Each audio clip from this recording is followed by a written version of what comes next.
that time, but the debugging is probably more useful for Node than for web apps is I guess the point that I would make. Unit testing code coverage, we usually do this through Grunt, but there is built-in support for Karma. Anybody heard of Karma? Lets you open multiple browsers and they'll continuously update as your code changes. Also can do code coverage using the Istanbul. I'll come over to, I got it set up here in this project. If I run Karma here, you set up a little, all you have to do really is set up this little Karma definition file that they have a template for, and I just tell it what files I'm testing, what files I want to load. I run this here, it's starting on a Karma server, and it opened up Firefox and Chrome, and there's a failure. I can go right down to my failure, and probably when I was typing around in one of those files, I screwed something up. So I can come in here and actually see all of my tests, and I can jump right to the line of code where the test is being executed. And again, this is running in both. And I have it set up to run in both Chrome and Firefox right now. So that's kind of nice. Let's see if I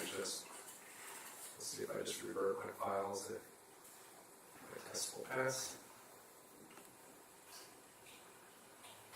Oh, if you have this flag flipped, it will automatically keep running the test as you're making changes. Okay, so all my tests pass. If I want to, I can even run that with code coverage. And what it'll do is it will actually tell me the code coverage. In this case, it's saying that 96% of the lines are covered. And that will actually spit out a report here as well. And if I open that report,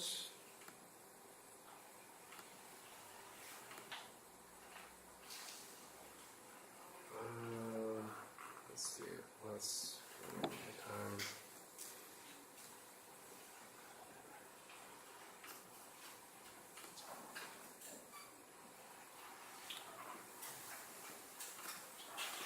Well, I guess you're going to have to trust me on this one. Here it is for Chrome.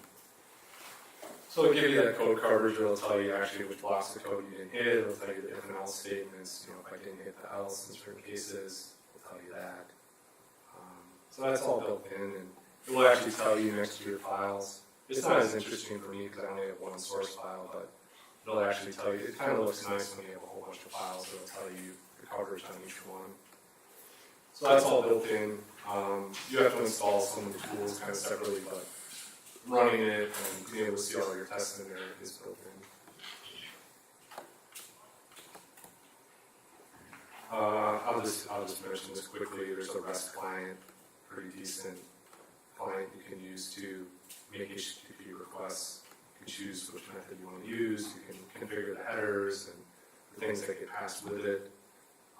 So if you're testing the API, that's just a handy little tool that's built in.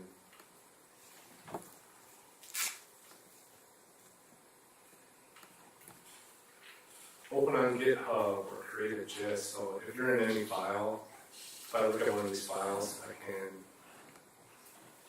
could right click on it and I could say, open this up on GitHub. And it'll go to the right branch, it'll go exactly where you need to go, and you can just open it right on GitHub if I state in a GitHub repository. If you're in a file and say you're working on some code and you want to share this with somebody quick, maybe it's just in a local project, you can say you can create a gist, and it lets you configure your GitHub credentials inside of WebStorm if you like. So here I just created a gist. I could send this to somebody and say, this is the code I'm looking at. A pretty easy way to share things when it's not a repository that you're dealing with.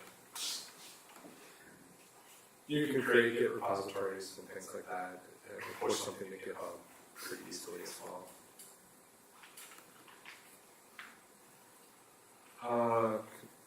Kind of showed a lot of the options, but really everything is configurable. I think you can get the idea, when you look at the options here, that there's just a ridiculous amount of things that you could configure if you wanted to.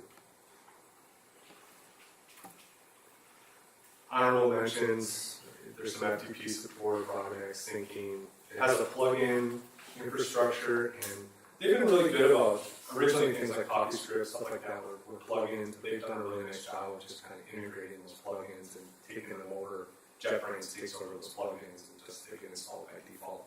There's a really nice Angular plugin for it, where I understand it's nice. I haven't used it myself. There's a lot of other decent plugins. They have project templates. You can start out a new project with a template. It'll lay it all out for you. And it's available on all platforms. I've used it on all three, and it's very much the same on each. So that's kind of a nice option. That's it. Just wanted to share some thoughts on WebStorm. It has a 30-day free trial, so if people wanted to try it out, I know it's hard to change editors. People don't really used to what they're using, but if you want to give it a shot, just to see what it's like on that side, 30-day trial is free, so give it a shot. Thanks.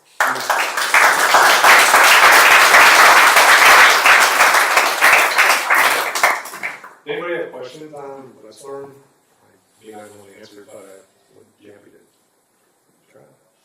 Is it based on IntelliJ, you know? It's based on IDE. I thought it was based on Eclipse for some reason.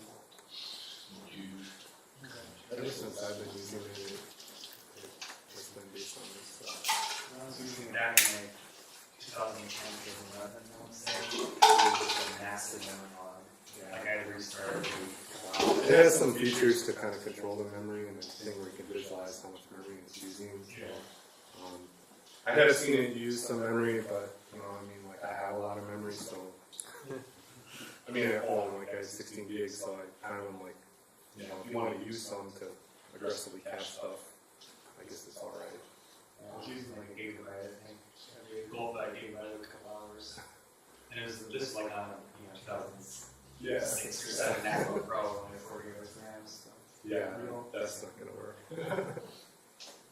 Anybody else? Anybody want to give it? Anybody thinking of giving it a shot now?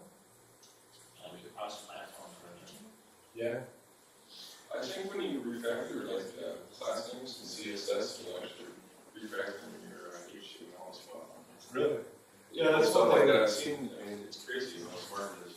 That's one thing I didn't show, I guess, a lot of is that it tries to be as smart as possible. If you're in a file that has a class, class of header here, it'll let me jump to it, not in the less file, but it'll find it in the CSS. And if I have something that, I guess I don't have anything else here. Yeah, I guess if I'm going to type a class in, it's able to go through my style sheets and find things that are a reference. So it kind of tries to bring everything together, the JavaScript, CSS, and HTML. Right, what did you use before WebStorm? Just straight what you moved from? I was at Epic before N2. I used Visual Studio mostly. I did start using WebStorm then, kind of just at night kind of thing. But now I've been using it all day, every day, and at night, so it's really all with the terminal in there and the version control stuff, you don't have to leave it a lot. Just have to go to your browser. You said your company was consulting, front-end consulting. What do you guys use on the back end? Mostly we do mocking. We usually build against some mock API, and then we work with other team to come together on it. So usually we're doing pure front-end stuff. So sometimes we'll have a node back end as our mock. Sometimes we'll just have an in-browser mock. The project I'm on now is just all local, so you can host it with a static web server and stuff you need.